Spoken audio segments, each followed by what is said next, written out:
Greetings, greetings, greetings, greetings. Now, this is to everybody. I'm going to make this short and frank and brief and get to the point. Now, everybody's aware of everything that goes on in America, especially in different cities of America. New York is one of the wildest cities and most populous cities concentrated in other states. Yes, and a lot of things can happen because of such a large population in the city of New York. Now, the point of the matter of what I'm bringing out is being away for 25 years, illegally imprisoned, falsely and erroneously, judicial misconduct, deception, deceit, and deprivation of the laws and criminal procedure laws that governs prosecuting a person, a defendant. Now, 25 years ago, young, ignorant, and not knowing criminal law procedure, know my constitutional rights or any rights at that matter. I was just young, black, and just trying to find my way in life. That's what it was. I was caught up in helping somebody move next door. The next day, after spending the night over, uh, slept among family members in the basement with one of the women that worked inside, one of the family members that worked with airlines, three nieces. Um, Everyone went to work the next day that was home at the time, and I was left there. And before I left to go to my part-time job in Brooklyn from Queens, I went next door to ask to borrow tools. Innocently, I went one side, no answer. Next side, woman answered the door, come on in, took me throughout the house, whatever the case may be, etc., etc. Nothing else. Gave me the tools, go back next door, furniture that arrived, put as much together as I possibly can for my people upstairs in the bedroom. That's one less thing they have to concern themselves with coming back from work. Leave. Before I know it, I get called. One of my guardians, supposed to be parent, guardian, um, informs me that the detective asked to speak to me. Called the detective up. She asked me, can I come down to the precinct? I went down to the precinct. Then she asked me, my little brother went with me, or half brother, went with me, and sister. And she distinguished one from the other. I identified myself. She asked me to stand in line. I stood in the lineup. She came out. I was arrested at that point in time. Not knowing what's going on, all I know is arrested. Long story short, seeing one lawyer after my arrest. Guess the next day, she informed me that my child was a sexual charge and that if I had done it, she'd get the best plea bargain she can get. I didn't understand what she was talking about, so I told her, ma'am, I just don't know what you're talking about, but I haven't done nothing and I haven't committed no crime, especially a sex crime. She said, okay, and she left. I haven't seen her again. Before I know it, I get this black, young, I guess just past the bar after the third time, Afro-American public defender, and he asked me, why would a woman say that you sexually assaulted her? I said, well, I don't know why they would say it. Why would a woman say anything that's misleading or that might be lying? He tells me, oh, okay, I didn't see him again. So many hearings went on in my case being prosecuted, different stages, me not being produced. I got court documents shows that he had been asked by the lawyer. He even got a promotion during my case from public defender to legal aid. And the judge asked him, he asked the judge, I want these cases to follow me. And the judge said, you on the way of your defendant's right? He says, yes. He waived my right without consulting me at all. Before I know it, the next time I seen him, we was facing trial. He told me that the district attorney wanted to give me a plea bargain if I'm willing to take it. Well, that's supposed to be the day of trial. I told him, so listen, I'm going to tell you one more time. There was nothing criminal or no crime I had committed. I'm resting. I'm standing on that. Period. 2-day trial, no exhibit, no evidence, no nothing. Period. I don't know. I don't even remember what was said that day. Period. 25 years. Throughout my years incarcerated. Shorter version. I went up against the wall. They gave me a chance to stand behind what I said. I didn't do nothing. I ain't do nothing. I know I didn't do nothing. So there's nothing. I'm standing on fact and faith. Standing on it. Brought me down to the law library. Went to pull my documents from the court. Called me back down there. Told me, guess what? You shouldn't even be in jail. I don't even know how they even prosecuted you. Did you know it was 2 precincts that investigated this 911 call? So, no, I ain't know nothing. He said, okay, what we going to do is we're going to help you understand the law pertaining to your case. And you're going to have to deal with this yourself because everyone inside here got their own issue and mission in life. So yours is unique, though. No evidence. Never heard of that. 25 years. I get out, long story short, over the years learning about criminal law and procedure.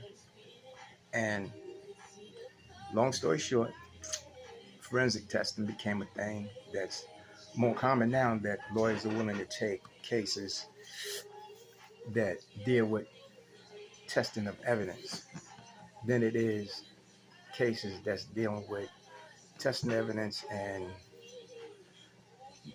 whether the validity of the test and evidence relates to criminality, whereby was it consent or not, type go back and forth with determining how whatever the case may be.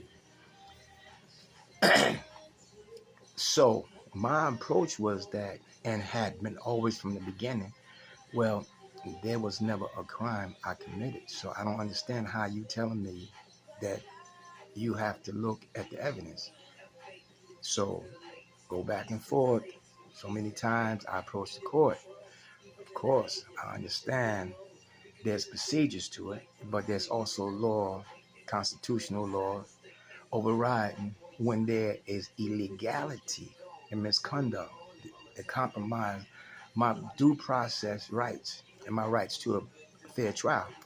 Now, if you got a crime that matches the element of the statute of law, then that is a crime because the evidence is the proof. Evidently, that's self-explanatory. But how about when there was never a crime and there's no evidence of no crime? That's a horse of a different shoe. Rare. Very rare. I look and jeopardize the last time a person was convicted in New York City, Queens County, who served or was convicted illegally, not wrongly. Wrongly is when somebody was hurt, dead, violent crime, vicious. Somebody's hurt, dead, whatever the case may be, and somebody was arrested and charged with committing that crime of that person, hurt, killed.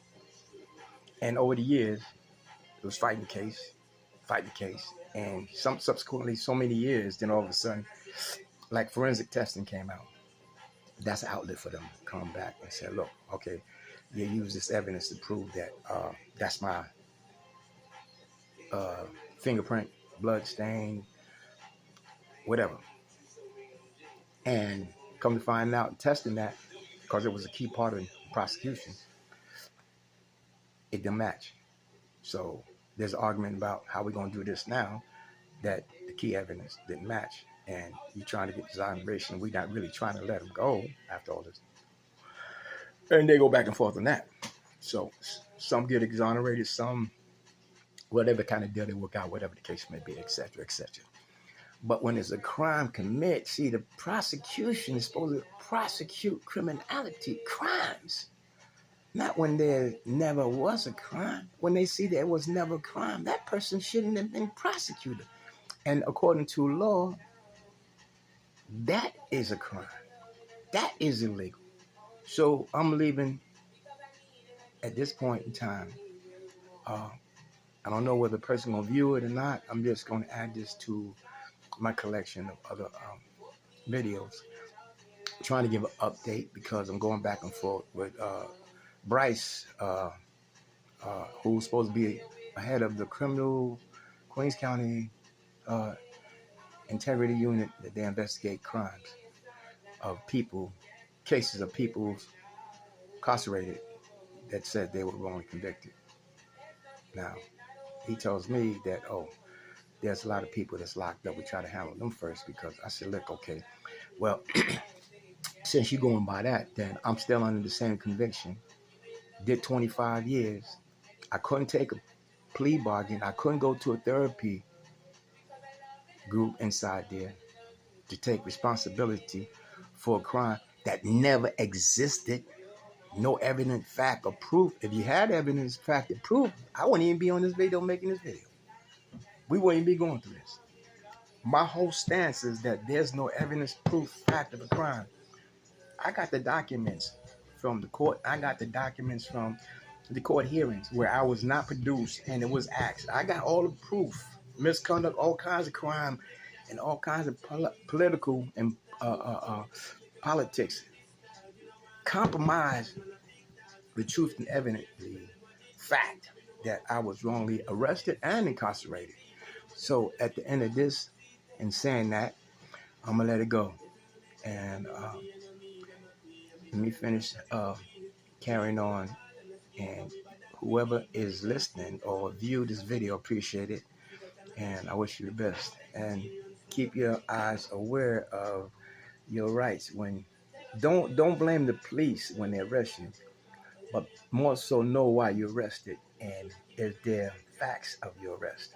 You can't argue with facts, so that's self-explanatory. Majority of crimes has been proven.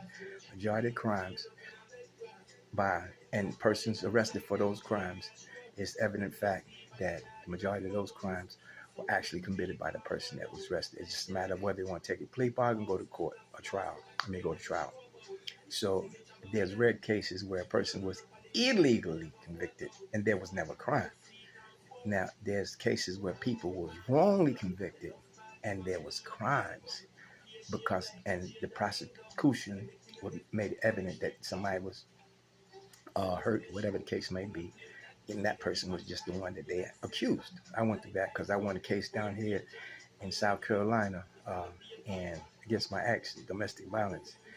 And I had to fire three public defendants and two pro bono lawyers because everyone would say, I take a plea bargain. They don't play that down domestic violence. So listen, I'm innocent. I didn't do anything. She went out with her friends, came back. I just let her stay with me for the time until she get her own place with her little girlfriend. And they live their life. When they go out, they go out. That was it. So when she came back and I took her to the hospital, she had a little cut on the forehead. Down here, they got a thing in the hospitals when women are brought in. It's mandated because the governor used to be down here. She passed this law rule that requires hospital to ask whether the injuries that women appear before the emergency room, whether the injury was caused by husband, boyfriend, friend, relative, boo, spouse, best friend, next door neighbor, or she afraid to go home. She afraid for her life. They got to ask her that question. Now, they can't ask that question unless she is blacking out, crying profusely, or she just incoherent. So she had passed the part where it's required. They assessed her conditions. Can she talk? Can she act? Is she conscious? She passed that part and she was able to talk with no problem, no difficulty. She answered no. So they hid that in the documents. So my public defenders, they didn't even go over the records. They had not went over the records, because if they did, they would have noted that. And that would have been a walk in the park. I'm not getting long into this because this is not what I'm talking about that's currently going on. Currently going on is having the district attorney to fess up and face up. And they got everyone and somebody. From Donald Trump, P. Diddy, all twisted up, and people coming out the woodworks and whatever the case may be. Not saying the right or wrong or who's telling the truth and who's not. I'm just saying you have that. And your governor even passed and provided that anyone who had any type of sexual attack or assault, whatever the case may be, she taking and waiving the statute of limitation for 1 year. So you got your chance to get in. And so if it happened back in 1900, you got your chance to get in now. She waived it for 1 year. So if anybody who had at one point in time, whatever the case may be, I don't know whether that happened in some of the cases like Donald Trump and P. Diddy and someone else, Bill Cosby, what I don't know. What I'm saying going forward, I never had no allegation. No one is coming out, no one is jumping out saying, oh yeah, well he beat me up or he jumped on me, he took my panties down. No one's saying he got a gun or nothing like that. There's no weapons. It wasn't even an arrest warrant in my case. So I'm just going to end right here because this is a saga. This is a situation that shouldn't even be, because when there's no evidence of crime, how hard it is to go down to the evidence room and see that there's no crime. Say, oh shit, something's wrong. This guy was, how the fuck this guy get prosecuted when there's no, back then, yeah. I'm still under the same conviction, so the time still continues on as it had been the day I was convicted. All right, peace up, God bless. Stay focused.